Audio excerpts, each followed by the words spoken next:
Imagine this. It's late in the evening, the sun has already set, but instead of flipping on your lamp or relying on stored battery power, you just buy a little more sunlight. With a tap on your phone, a satellite hundreds of miles above Earth tilts a giant mirror, and bam, a beam of sunlight stretches down to the ground, lighting up solar panels like it's still daytime. That's not the plot of a sci-fi movie. This is the pitch of a real company called Reflect Orbital. Their goal is to launch satellites into space equipped with giant reflective mirrors, and then sell sunlight as a service.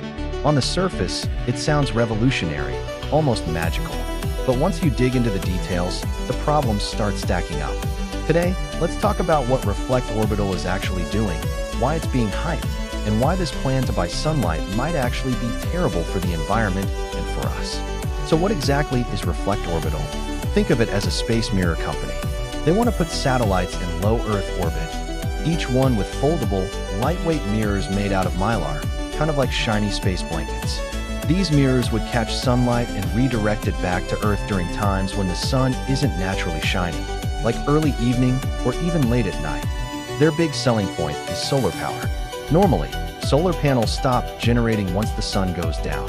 Reflect Orbital says their satellites could extend that window, giving solar farms an extra 20 or 30 minutes of usable light. They even tested this idea with a hot air balloon carrying a mirror. The balloon managed to reflect sunlight onto solar panels on the ground, which produced about 60 watts of electricity at first, and later 120 to 140 watts. Now, to put that into perspective, that's about enough power to run a single laptop, or maybe a small TV. Not exactly groundbreaking. But Reflect Orbital believes that once they scale this into orbit, the impact could be much larger. Their long-term vision is an entire constellation of satellites, maybe dozens, maybe hundreds, each taking turns bouncing sunlight down to Earth. And yes, they're even pitching an app that lets you literally book a patch of extra light. At first glance, it almost makes sense. Extra sunlight means more renewable energy. More renewable energy means fewer fossil fuels. And hey, it feels futuristic, like something straight out of Star Trek. It's no wonder they've attracted media attention and even investor money. After all, we're in a global race to find cleaner energy sources, and any new idea that promises more solar power sounds like it's worth exploring. But here's the catch.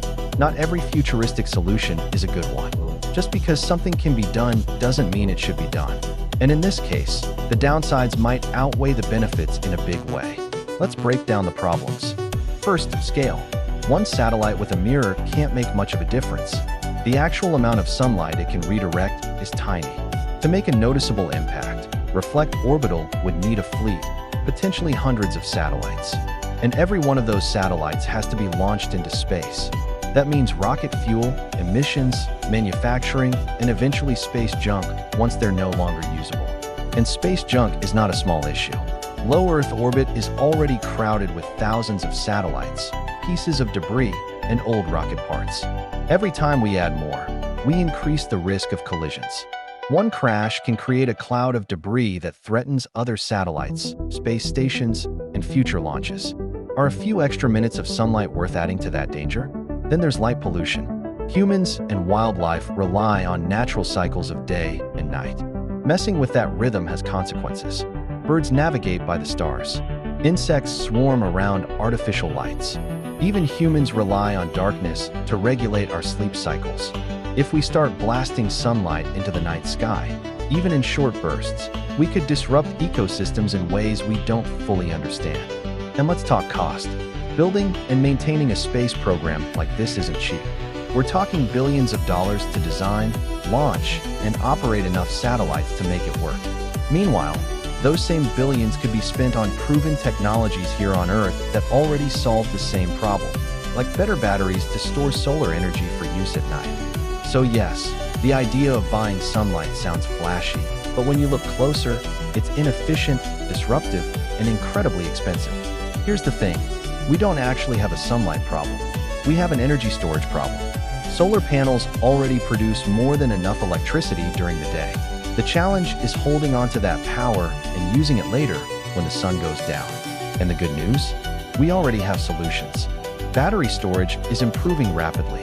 Lithium-ion batteries, flow batteries, and even new experimental technologies like solid-state batteries are getting better and cheaper.